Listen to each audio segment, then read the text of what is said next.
শুভ দুপুর বন্ধুরা। তো আজকে আমার একটা ছোট্ট মুহূর্ত আমি আপনাদের সাথে শেয়ার করছি রান্নাঘর থেকে। তো আজকে আমি কী রান্না করেছি, চিকেনের ঝোল পাতলা করে, ইঁচড় আর কুমড়ো ভাজা, তার সাথে কুমড়ো সিদ্ধ আর রুটি। ছেলে কুমড়ো ভাজা খায় না, তাই জন্য ছেলের জন্য কুমড়ো সিদ্ধ দিয়েছি। দেখুন আমার ছোট্ট কিচেন, যেখান থেকে আমি প্রত্যেক দিন সকালবেলা আমার শুরু হয় রান্নাঘর থেকে। এই ছোট্ট কিচেনটা এখনও পুরোপুরি তৈরি হয়নি, তৈরি হচ্ছে। যেখানে আমাদের যারা আমরা হাউসওয়াইফ, তাদের প্রত্যেক দিনটা শুরু হয় রান্নাঘর থেকেই। সেই রান্নাঘরটা তাদের কাছে কিন্তু খুবই একটা প্রিয় জায়গা। তো সেই রান্নাঘরটাই আজকে আমি আপনাদের সাথে শেয়ার করছি। এখানে বসে আমরা তিনজন এই টেবিলে বসে ভাত খাওয়া দাওয়া হয়, গল্প হয়, মোবাইল দেখা হয়।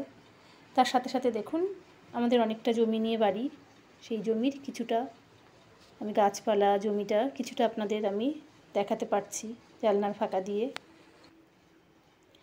এই যে আমাদের পশ্চিমবঙ্গ সরকারের দেয়া ডাস্টবিন, এই রান্নাঘরটা এটা আমার এক্সটেনশান করা হয়েছে। আগে যেখানে আমি খাবার রেখেছিলাম সেটাই আমার রান্নাঘর ছিল, এটাকে বাড়ানো হয়েছে।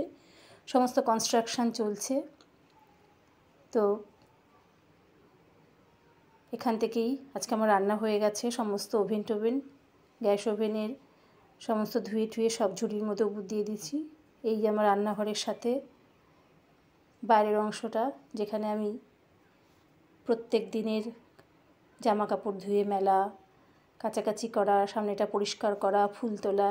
এটা হচ্ছে আমাদের বাড়ির পেছনটা, এখানে আমি বাইরের কাজকর্মগুলো করি। আর এই যে বাসন ধুয়ে আমি সমস্ত এখানে উপর দিয়ে রেখেছি।